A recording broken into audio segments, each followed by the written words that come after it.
2011 সাল, চারপাশে ফুটবলের মহাতারকা লিওনেল মেসিকে ঘিরে উন্মাদনা, আর সেই ঐতিহাসিক মুহূর্তের এক ফ্রেমবন্দি সাক্ষী বাংলাদেশের আমিরুল ইসলাম বাবু। তবে কোটি মানুষের স্বপ্নের সেই সাক্ষাতের চেয়েও মাঠের বাইরের আসল ম্যাজিকটা কিন্তু তিনি দেখিয়েছেন ডাগআউটে বসেই। কারণ ফুটবলের জয়ের কৌশল কেবল কোচের আঁকা বোর্ড বা একাদশে 11 জনের মধ্যে সীমাবদ্ধ থাকে না। ডাগআউটের নেপথ্যে যে প্রশাসনিক চাল আর মনস্তাত্ত্বিক খেলা চলে, সেখানে একজন দক্ষ ম্যানেজারের আসল বাজিমাত। 2000 সালে আমি ক্লাবের ম্যানেজারের দায়িত্ব পালন করি। আসলে একটা প্লেয়ারকে মোটিভেশন করতে হয়, একটা প্লেয়ারের ভিতরে ঢুকতে হয়, একটা প্লেয়ারের কাছে যেতে হয়, তাকে আদর করতে হয়, নার্সিং করতে হয়।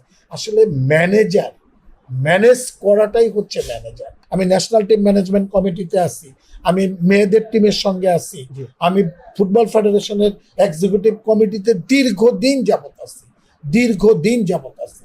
আপনাকে আমি কি বলবো, অলমোস্ট আমার এটা 6 নাম্বার আমি মেম্বার, মানে 6 বার আমি ফুটবল 24 বছর 25 বছর আমি মেম্বার। 2000 সালে মোহামেডানকে হ্যাট্রিক চ্যাম্পিয়ন করানো মোটেও ভাগ্যের খেলা ছিল না, ছিল ড্রেসিং রুম কন্ট্রোল আর প্লেয়ারদের নিখুঁত মনস্তাত্ত্বিক হ্যান্ডলিং। মাঠের বাইরের জটিলতা সামলে ফুটবলারদের চাপমুক্ত রাখাটাই যে ম্যাচের অর্ধেক জয় এনে দেয়, তা তিনি প্রমাণ করেছেন বারংবার। 2010 এসএ গেমসের ঐতিহাসিক স্বর্ণ জয় কিংবা নারী ফুটবলের বয়সভিত্তিক দলগুলোর একের পর এক সাফ ট্রফি জয়, প্রতিটি সাফল্যের নেপথ্যেই ছিল তার এমন mastermind team management. Arman Hasan, কালবেলা।